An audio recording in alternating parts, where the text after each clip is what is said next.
ordinary government building, 9 floors of glass and steel-reinforced concrete built to code, built to last. Then one morning, a crude bomb causes destruction on an unimaginable scale. In 7 seconds, the building disintegrates. 168 people will die as a result of the explosion. Now, with cutting-edge computer technology, we reveal exactly what went wrong. Disasters don't just happen. They're triggered by a chain of critical events. Unravel the fateful moments in those final seconds from disaster.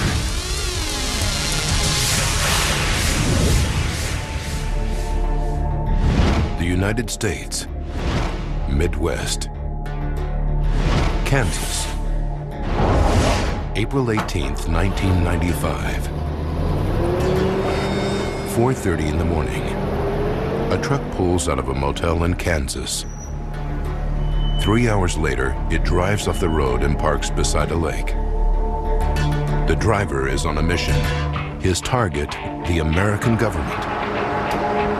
He fills 13 55-gallon barrels with a deadly combination of chemicals. The next day, April 19th, he drives the Ryder rental truck and its lethal cargo south on Route 77. Every hour takes him closer to his target. He's even chosen the date deliberately. Exactly 2 years before, in the infamous Branch Davidian raid in Waco, Texas, federal agents storm an armed compound. At least 75 people die. During the siege, the man visits Waco to show his support for the armed resistors inside. He blames the U.S. government for their deaths and vows revenge. His name is Timothy McVeigh.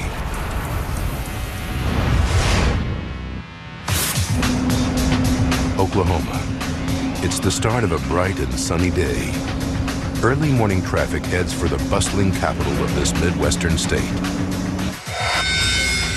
7 o'clock. Timothy McVeigh, the Ryder truck, and its deadly cargo join the flow of vehicles going south along Highway 77. Ahead, out of the plains, rises Oklahoma City, a regional center in the American heartland where numerous government agencies are located in one particular building. The 9-story Alfred P. Murrah Federal Building houses 16 federal agencies, including Housing and Urban Development, a military recruiting office, and the Secret Service. Built 18 years earlier, the Murrah was a modern purpose-built office block with a glass atrium and a wide pedestrian plaza at its front, off Robinson Avenue. And at its rear, the glass-fronted facade towers above 5th Street. The second floor of the Murrah is a daycare center. Employees in the Murrah and other downtown offices leave their children here while at work. One of them is 35-year-old Dolores Watson. This morning, she heads in early to drop off her 20-month-old grandson, PJ. PJ was full of life. He just pulled off his coat and a little jacket. He was happy. He was ready to go play.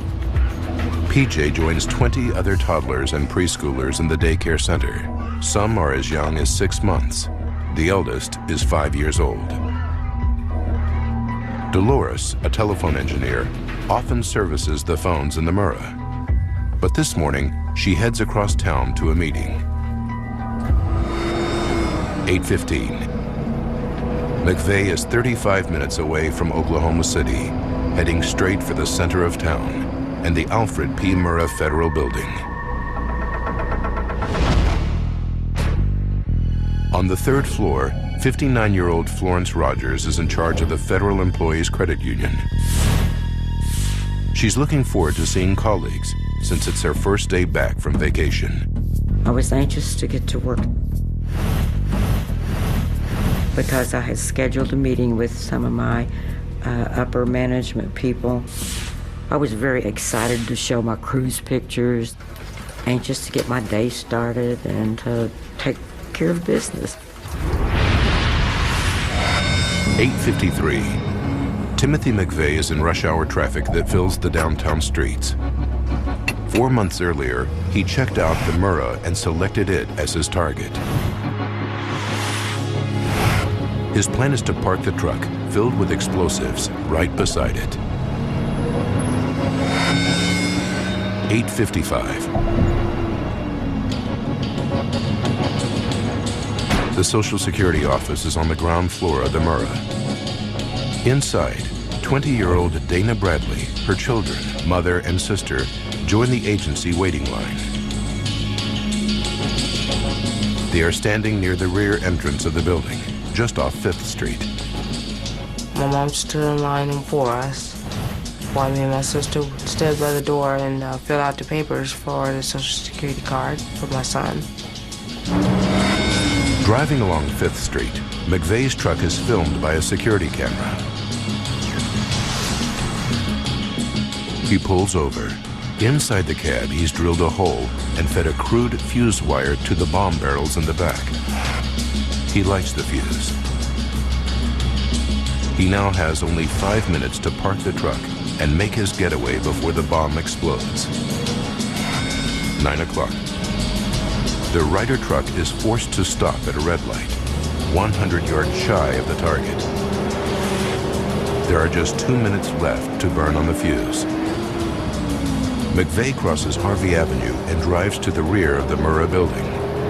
Dana Bradley, still waiting in line, spots the truck from the ground floor window. I turn around and I see a van, a moving truck, in front of the Social Security office. 9:01.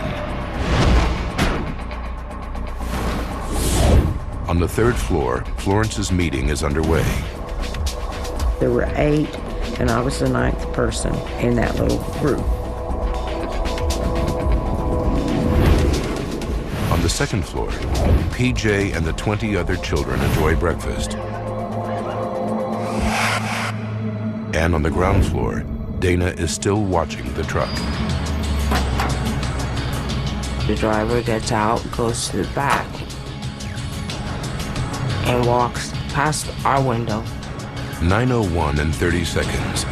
There are now 361 people inside the Murrah Federal Building, and the fuse has just 43 seconds before it explodes the bomb.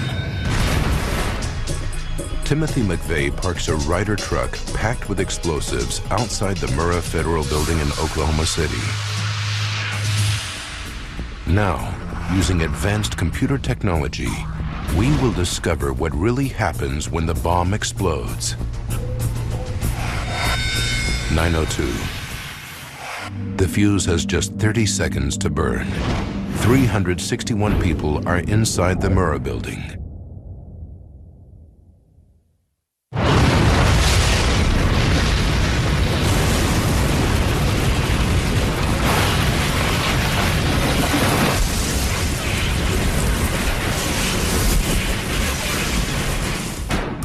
Dana Bradley is on the ground floor, in direct line of the blast. All I seen was a violet light, and everything was black.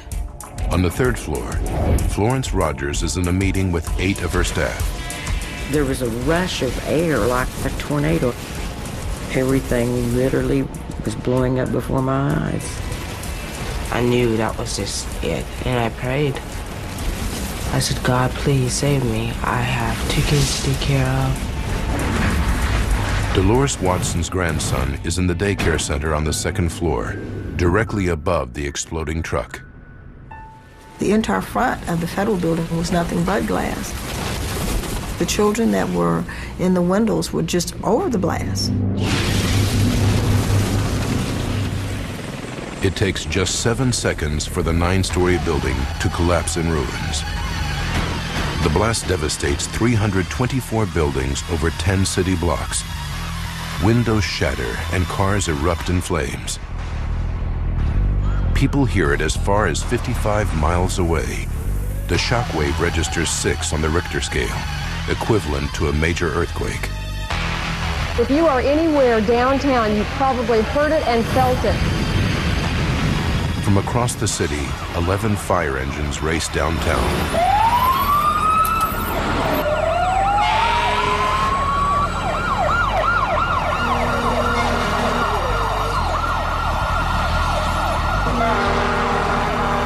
Firefighter Chris Fields is one of the first on the scene.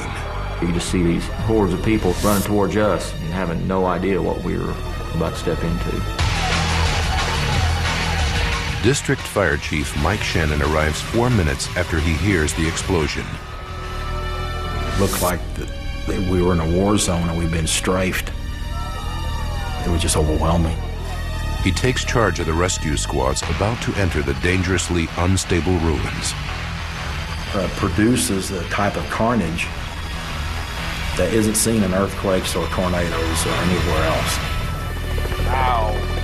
Holy cow. About a third of the building has been blown away. More than 55,000 square feet of offices is reduced to 7,000 square feet of rubble. The frantic search for survivors begins.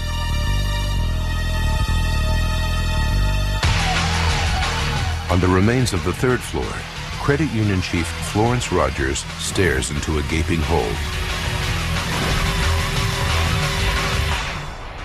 I started wondering about the staff in the room with me. They were gone in a swish. Florence is helped down to the pedestrian plaza just below her third floor window. It took a few minutes after I was even out of there to realize that they hadn't run away. They hadn't left my office. They had literally been taken away by all the floors on top of them. But why does Florence survive when all 8 of her colleagues vanish under the rubble? The answer will provide a crucial lead to investigators trying to unravel the disaster. Florence goes into shock. News cameras catch her wandering nearby, wrapped in a blanket.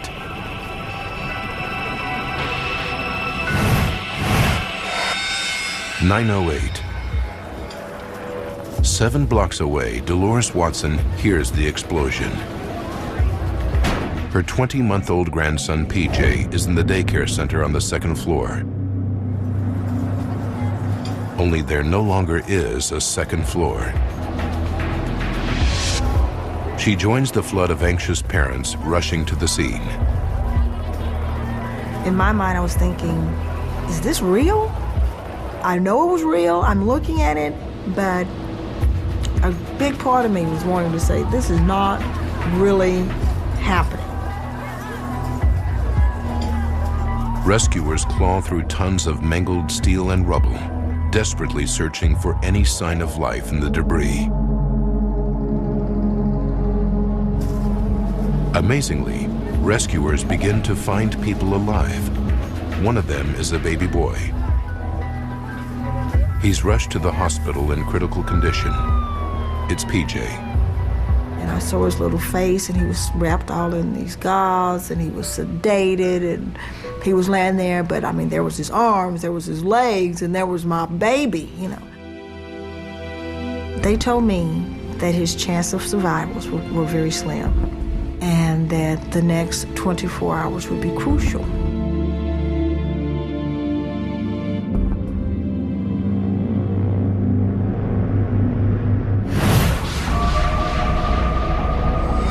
(10:20), 78 minutes after the explosion.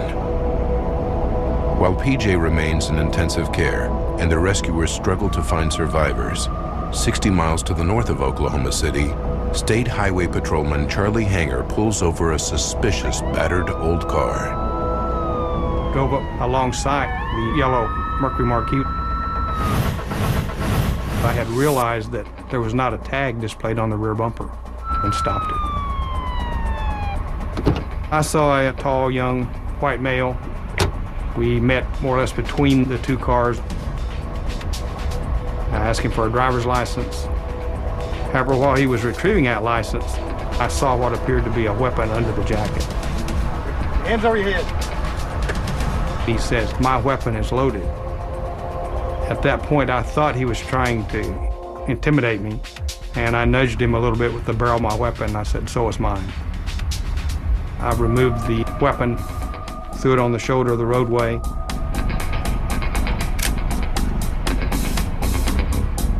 And he was then handcuffed and placed in my unit. Officer Hanger checks the man's ID. There's a Michigan driver's license. I looked at the picture, and it appeared to be the same individual I had stopped. And it did list Timothy James McVeigh as the name. He arrests McVeigh for the missing license plate and the loaded gun. 2 o'clock in the afternoon. Dana Bradley has been trapped in the rubble for 5 hours. There was blood going through the concrete that was laying over me. Someone else's blood. All she can remember is standing on the ground floor with her mother and children, watching the Ryder truck park.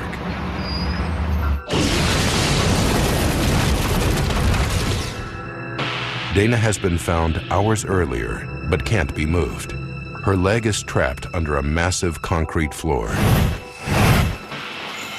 If they're to save her, the rescuers have only one option.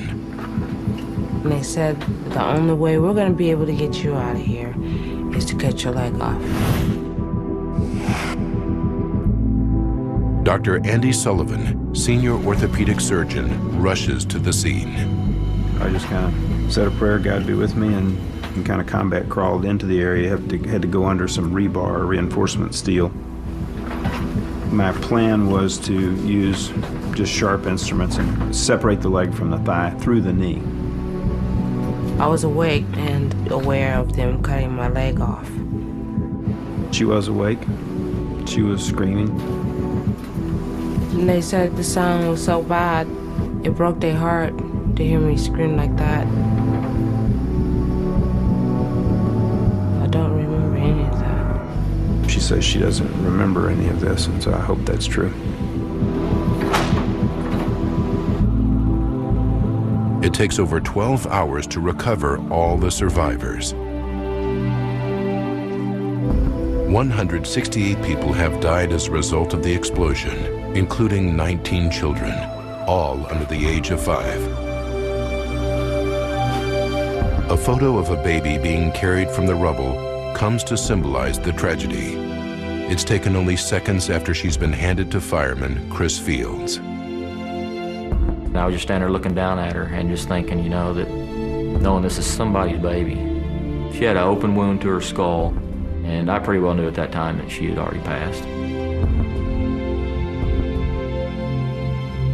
The explosion and collapse of the building takes everyone by surprise. Oklahoma City had never suffered such a catastrophic disaster until this moment. It takes just 7 seconds for the 9-story building to collapse.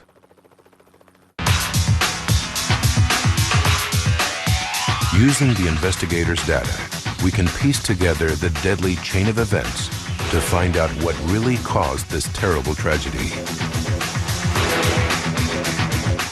State-of-the-art computer graphics will go where no camera can, into the heart of the disaster zone.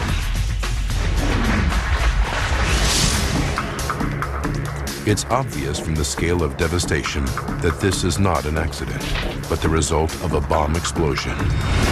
What kind of bomb could cause such devastation? Investigators start by looking for any evidence left behind. A giant crater in the street in front of the Murrah Building indicates the center of the explosion. Dr. Paul Malacher is a military blast expert and co-author of the official report on the Oklahoma City bombing. What we did is use the crater size to estimate the size of the explosion. It was a question of working backwards. We now have the crater, so how big must the explosive have been? The bomb crater is 30 feet wide and 8 feet deep. We estimated that it was approximately 4,000 pounds of TNT. That's equal to 2 2,000-pound bombs used by the military.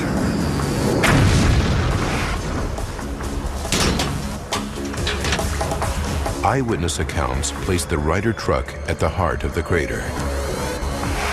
It's clear to investigators that the bomb must have been inside. A truck filled with the same amount of explosives that detonated outside the Murrah that morning demonstrates what happened.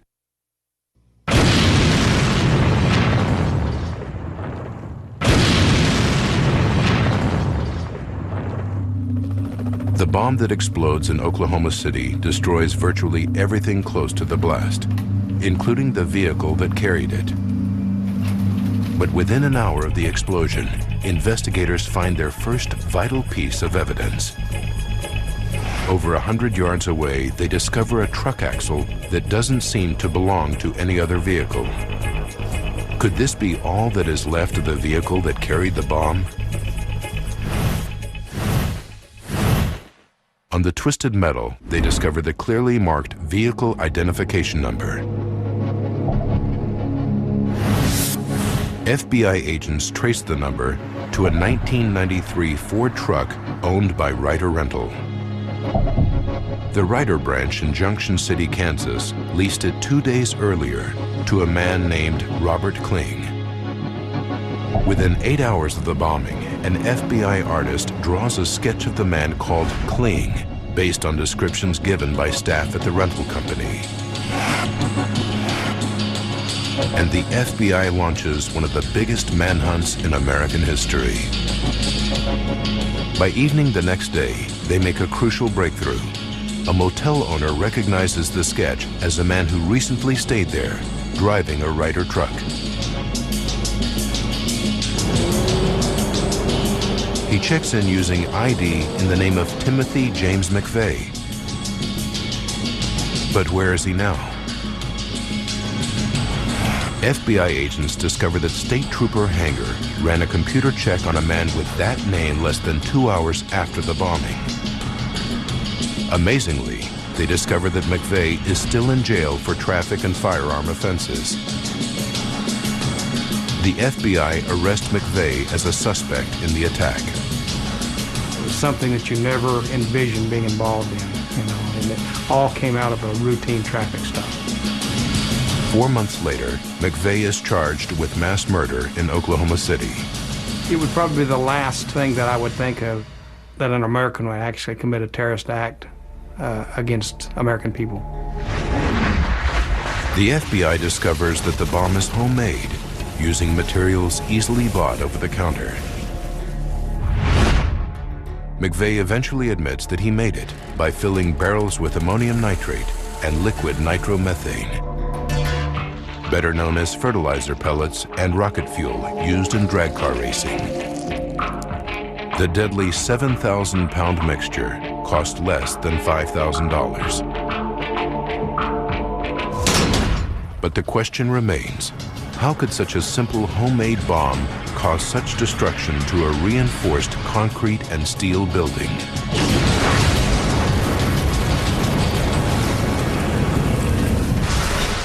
A bomb explodes outside the Murrah building in Oklahoma City. In just 7 seconds, it collapses, killing 168 people. It's not only a great human tragedy, but also a devastating blow to national security. The FBI tracked down and arrests Timothy McVeigh, the man responsible. Now the investigation shifts focus. How can a crude homemade bomb cause such devastation? Is there a fatal flaw in Murrah's design that could put similar office buildings at risk?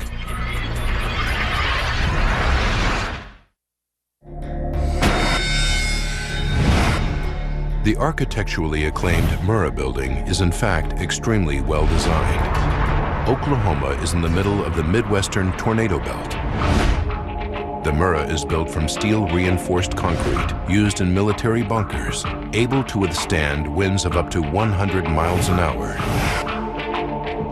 So why did McVeigh's simple homemade bomb cause it to collapse so catastrophically?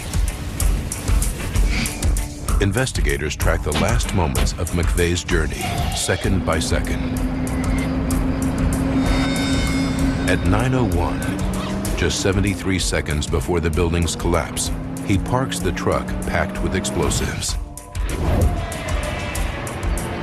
He deliberately chooses a place where his bomb will inflict maximum damage at the rear of the building, beside one of 4 columns that support the floors above. The bomb explodes.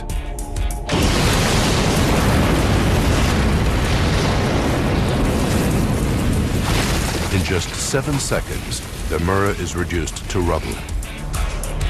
What happens during those 7 seconds now becomes the focus of the inquiry. The ruins of the building hold the vital clues that will provide answers. Dr. John Osterus is a renowned structural engineer who analyzes how buildings collapse. Part of my expertise is being able to read buildings. I can form sort of a three-dimensional mental image of what's going on. It would tell me how the building had responded. You see the patterns of how beams and columns broke apart. For Dr. Osterus, the broken floors and twisted columns are key pointers in working out exactly how the building reacts following the bomb blast. This film of a military test shows what happens during an explosion. The first stage is the bomb's lightning-fast blast wave. As the bomb's energy is released, it compresses air particles in its path to create a shock wave. This compressed air travels faster than the speed of sound, sweeping away everything in its path. The blast wave goes through the building in a blink of an eye. So we can break it down into what happens millisecond by millisecond. A millisecond is 1,000th of a second, about the time it takes for a person to blink, or a bullet fired from a gun to travel 3 feet. So to understand how the catastrophe unfolds, unique computer simulations will slow down the chain of events. Millisecond by millisecond, how the blast wave cuts through the building will answer the tragic question of why so many died. 7 seconds before collapse, the bomb explodes. In the first millisecond, 1,000th of a second, the shock wave covers 15 feet, 6 inches, traveling at 3 miles a second, and hits the closest part of the building, the column McVeigh parked next to. Engineers call this column G20. The blast wave hits G20 with immense power. Dr. Malacher is an explosive expert. Researching his report into the bombing, he conducts scale model blast tests on concrete columns with the same dimensions and properties as G20. As the air blast expands violently, it exerts this enormous pressure on anything in its path. Dr. Malacher calculates that the shock wave hits the pillar with more than 5,000 pounds of pressure per square inch, destroying it. To put that in perspective, a 100-mile-an-hour hurricane wind is much less than 1 pound per square inch, so these blast pressures were enormous. Dr. Malacher and his colleagues feed their test data into the $100 million supercomputer of the U.S. Army Corps of Engineers. This helps them visualize a blast wave as it penetrates a building like the Murrah. They discover that 1 millisecond after destroying G20, the blast wave hits the glass-covered rear of the building. The facade of the building provided almost no resistance to the air blast. Military high-speed film shows what it's like when a blast wave hits a wall of glass. The windows are turned into a hailstorm of deadly shards.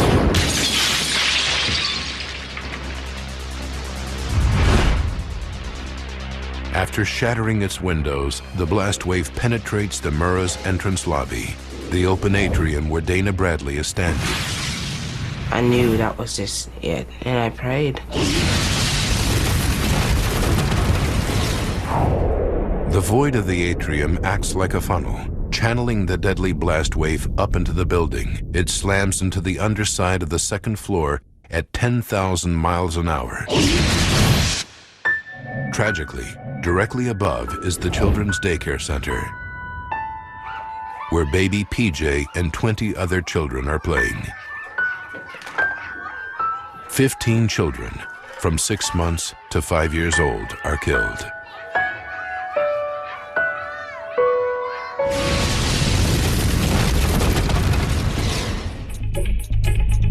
After 8 milliseconds, the blast wave reaches the 3rd floor, where Florence Rogers is holding a meeting.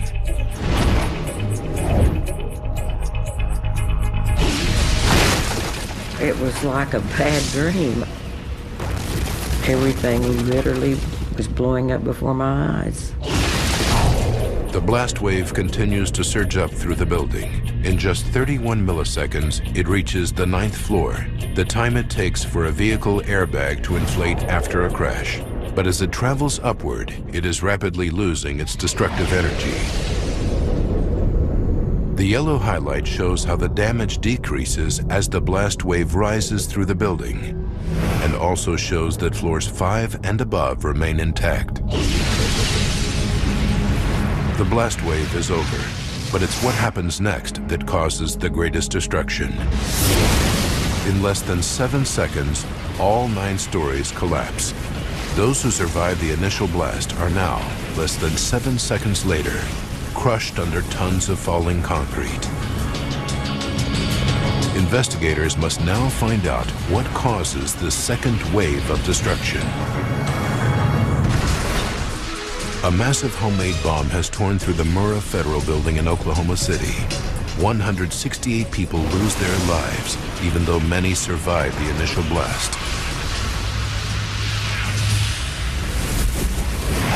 The blast was powerful enough to damage only the lower floors of the 9-story building.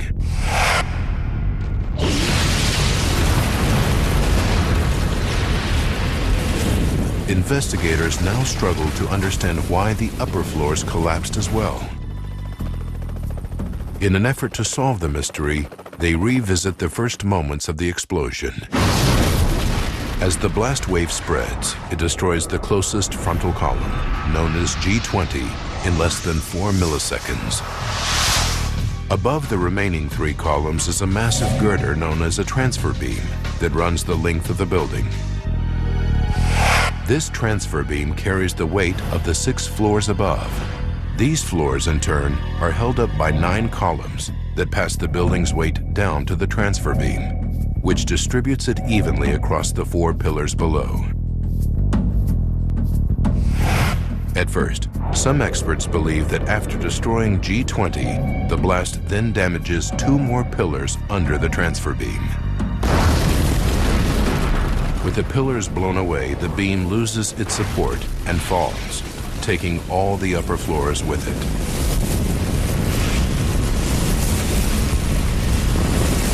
But the position of the transfer beam in the rubble doesn't support this theory. It hasn't fallen straight down, as it would if the columns had collapsed beneath it. Instead, the transfer beam is discovered lying inside the building, suggesting it's been pulled inwards. It was in the debris pile behind the columns. So it was supported on this column, and it was found in the debris pile behind the column. For Dr. Osterus and his colleagues, the location of the collapsed transfer beam provides the vital clue. They can now piece together what happens in those crucial 7 seconds after the explosion. The blast destroys G20, but does not destroy the other 3 columns and the transfer beam. With the building still intact, the blast wave then rips through the atrium of the Murrah, smashing into the floors above at more than 10,000 miles per hour. There are 8 stories of concrete floor slabs in the Murrah connected to 9 supporting columns. But the 3rd floor is also connected to the transfer beam that holds up the columns. This proves a critical factor as the blast wave powers through the building. Dr. Eve Hinman, a blast expert, worked with Dr. Osterus on the investigation. I I think of the floor slabs often as the sail, like a sail on a sailboat, because they had so much surface area that the blast can act on. The blast forces up the floor slabs on the lower 4 stories. Blast pressure comes in, lifts the floor slab up, and the floor slabs just come up and shear off the columns, and then gravity takes over, and down they come.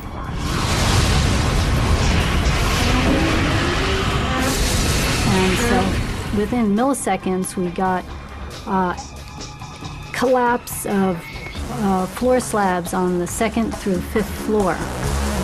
About 100 milliseconds after the explosion, the length of time it takes for the human brain to recognize an image, the 4th and 5th floors collapse onto the 3rd, which is still attached to the transfer beam. This added weight means that the 3rd floor also gives way, but crucially, its connection to the transfer beam remains intact. The beam is ripped off the columns by the falling floor and dragged into the building. My theory is that when the floor slabs came down, they pulled the transfer girder in. The transfer girder rolled over. As that 3rd floor slab collapsed and fell into the debris, it is pulling on the top edge of the transfer beam. And there's nothing to resist that force. 100 milliseconds after the blast, the transfer beam is pulled down and around by the falling floor. 200 milliseconds after the blast, the falling transfer beam sets off what engineers call progressive collapse. Progressive collapse is collapse that spreads beyond the initial zone of damage. 1 second after the blast, progressive collapse begins to destroy the Murrah Building. You knock over one domino, and that falls and it knocks over the next, and so on, and you get this progressive chain reaction. The transfer beam is the critical element, or domino, in the Murrah. It supports the columns that in turn support the 6 stories above. With the transfer beam gone, the upper floors are fatally weakened, and the building begins to collapse. Gravity takes another 5 seconds or so to bring the building down. It's all over in 7 seconds. This is the time it takes for the 9th story floor to drop 100 feet to the ground. More than 55,000 square feet of steel reinforced concrete collapses into a 2-story high pile of rubble. It really isn't the air blast that's hurting people. It is the building that is hurting people.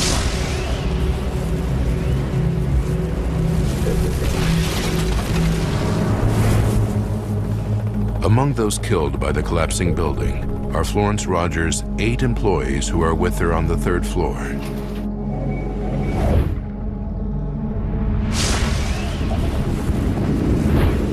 As the floor slabs collapse, only she survives because she is sitting directly over a supporting beam on the opposite wall from the explosion. I didn't realize what a small little portion of my floor didn't break away. Someone said there was only about 18 inches left that didn't break away. Engineers now know why McVeigh's crude bomb causes such devastation. But was it inevitable? Today, there is an awful realization that an extra $100,000 spent on the construction of the building could have prevented its collapse.